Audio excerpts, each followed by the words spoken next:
Hello vinyl community and everyone else watching this.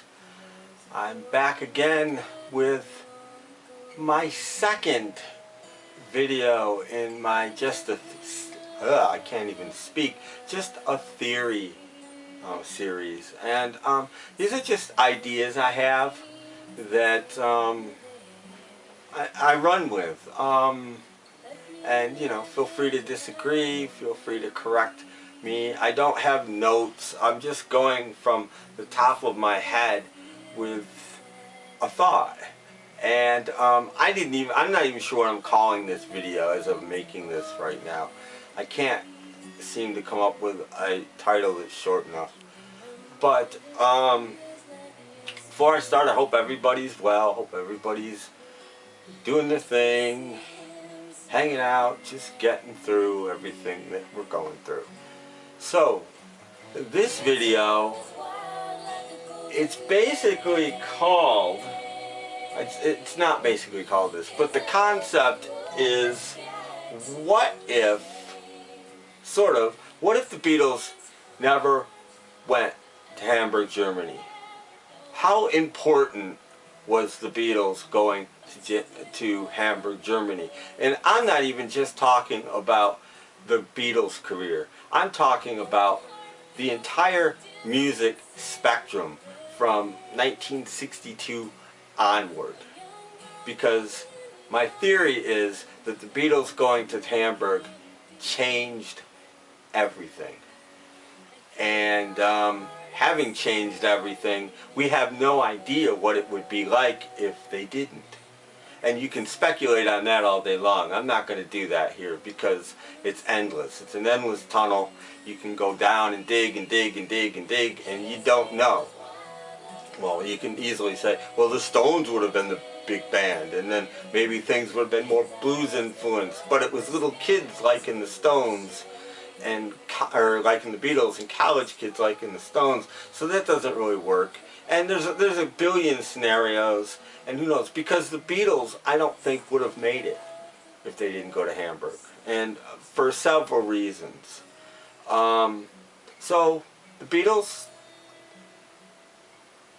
drummerless as always, finally asked Pete Best to be their drummer because they got asked to go to Hamburg. That's basically the story. I might have it slightly wrong. Pete might have already been their drummer for a little tiny bit. I'm not sure.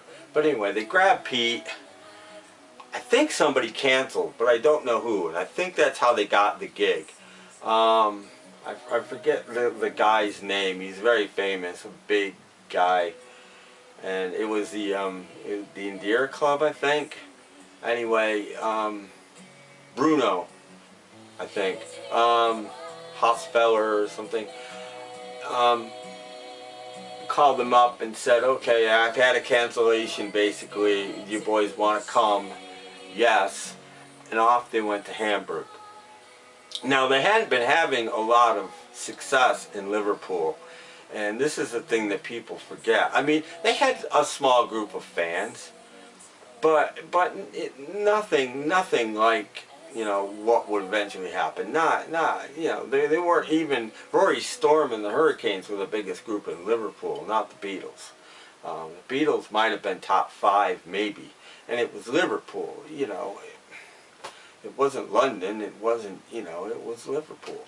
So the Beatles trek off to Hamburg, and a couple of things happen. A bunch of things happen that are very, very important. First of all, they got put in horrid conditions, living conditions, and were forced to play a long time. Sources vary on how long, but probably 8 hours a day would be the minimum, and it may be as many as 12, maybe even more. So what happened? Well, they didn't have any spare time, basically, very little spare time. They were playing all the time. But they weren't just playing, they were rehearsing. And they were getting better, and they were getting better, and they were getting better. And they got, the more people that came in the door, the happier the manager was, and the more he was likely to pay them, feed them. So the idea was play your best, get people in the door, act like you're rocking out and rock out, and in come the people, and everybody's happy. So Beatles did this, and did this, and then it was great. And it worked, and the crowds came in, and they were liked, and they got better, and they got better, and they got better. And that's very, very important. They also met Klaus Voormann, who introduced them to Astrid Kirchner, who eventually, the story goes, it happened in Paris, but again, it was somebody that they met in Germany. I forget who actually did the haircut. But it was a friend of Klaus's, I think. They met him in Paris. They knew him, and they ran into him in Paris on a weekend, and he cut their hair like his, and they came back, and it was just John and Paul, and George and Pete laughed at him, but George got the haircut. Pete refused. That's important too, by the way. And now they had new funky haircuts. That's important. Now they were different. They had these Beatle haircuts. They were popular in Hamburg. Then they get deported. Well, George gets deported, and then John gets deported, and Paul and Ringo go home, or vice. Maybe Paul got deported. I can't remember. Not Ringo, but Paul and Pete, George and Pete. Whoever. Again, I'm doing this off the cuff, but I know the basis of the story. And they come back from Hamburg to Liverpool, and they're better now. So what do? They try to get some gigs. And they get some gigs now because they're better. They're good now. Much better than they were. And they get a gig at the Cavern playing lunchtime shows. And they're doing the same thing. They're trying to get people in the door. And the marquee, this is important. This is one of the reasons it's important that they went to Germany. The marquee in the advertising says the Beatles directly from Hamburg at the Cavern Club. So the kids at first think they're German. And they know the German bands are good, and that's part of the reason they go in. So that helped them. The fact that they played Germany and people thought they were German actually helped them. Also, while they were in Germany, they had met Bert Kaempfert and Tony Sheridan, and they cut an album with Tony Sheridan, Bert Kaempfert producing. And, you know, no big deal. They didn't think too much of it, but it is the first John Lennon vocal, and she's sweet, and they wrote an instrumental, Cry for a Shadow. But, so they did have 2 full tracks of their own on this album. Anyway, then they're getting popular in Liverpool now. And then what happens? Then they decide to go back to Hamburg again for another stint. This time, the best place. And they're a smash there. And they come back. And at some point, I don't know if while they're gone or whatever, but famously somebody goes into Brian Epstein's NEM shop and asks for the My Bonnie single that the Beatles had cut with Tony Sheridan in Germany. Brian Epstein orders it, plays it, goes down to the Cavern, meets them, signs them, and the rest is history. Now, none of this would have happened if they didn't go to Germany. Brian Epstein never would have heard of them. Neither would anybody else. They wouldn't have gotten better. They wouldn't have gotten crowds, even if they get the gig at the Cavern. That sign, especially the first couple weeks from Hamburg, Germany, the Beatles helped. The advertising helped.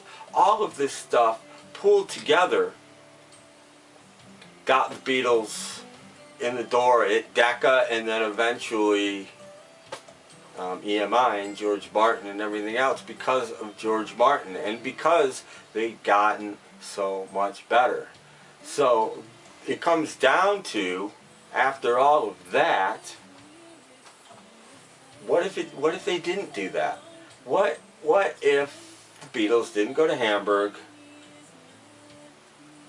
were never discovered, we're just a local Liverpool band like so many others, You know, maybe they eventually would have gotten discovered, but somebody else might have beat them to it. And who knows, would there have even been a British invasion? I don't know. Maybe. I'm not saying there's not, but we don't know. We can't know. So that's basically my theory on this one, is we would be living in possibly a very different musical landscaped world had the Beatles not gone to Hamburg, Germany. Now you can, this is the butterfly effect, okay? You can say that about almost anything, and I get that. But sometimes it's just interesting to think about this stuff. You know, the little things, how one little decision can affect your whole life. And not only your whole life, but the life of others. And in the Beatles' case, pretty much the lives of, you know, a good deal of the world. It's pretty astonishing that, you know, one little choice, one little decision can do that.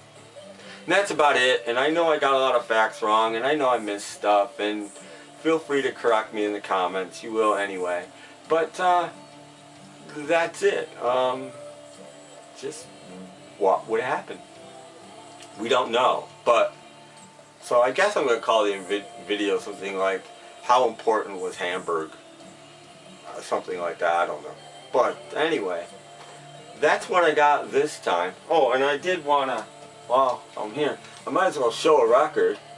I mean, this is a vinyl channel. So this is the Beatles Live at the Star Club. Came out in '77, I think, on Song out of Germany. This is definitely a German copy. It's got a slick cover. It's on the, actually the Bellafon label. This came out on Song and Bellafon. I think Bellafon might have been first, and this might be the superior one. I'm not sure. There's so many of these things. I have like a dozen of them, but I just thought I'd show. This is the important one. So this right here, despite nobody liking it when it came out, changed history, in my opinion, vastly. That's it. That's my video. Check out my podcast, snapcracklepop.podomatic.com. Once again, I hope you're all doing well, and I'll catch you next time. Thanks for watching, taking the time, and I'll see you later. Bye.